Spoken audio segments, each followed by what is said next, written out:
सभी लोग, welcome back to game video. आज हम लोग दोबारा खेलने जा रहे हैं माइनक्राफ्ट।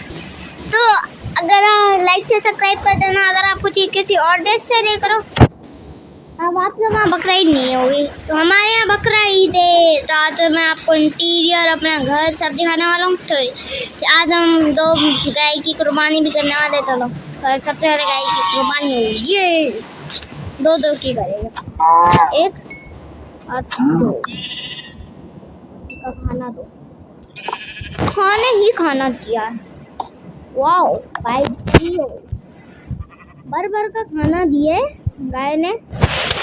तो अब आपको मैं अपना ये दिखाते हैं। देखो इधर ये सब है, इधर ये है, पूरा बहुत अच्छा होना है घर।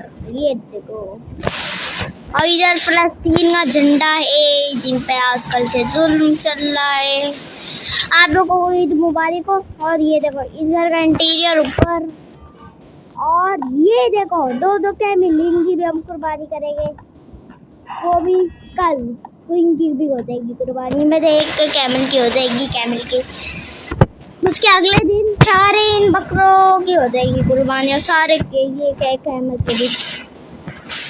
तो देखो ये पूरा कर है हमारा। आगे भी और बहुत कुछ मैं बनाने वाला हूँ। मैंने 2 गाय की कुर्बानी की, ये भी हुआ है हमारा। तो आज की इतना ही, हम मिलते हैं अगले वीडियो में। तब तक की बाय बाय। बहुत आप लोगों को ईद मुबारक, बहुत ईद मुबारक, और प्यार दिखाते रहो वीडियो में। तब तक के बाय बाय।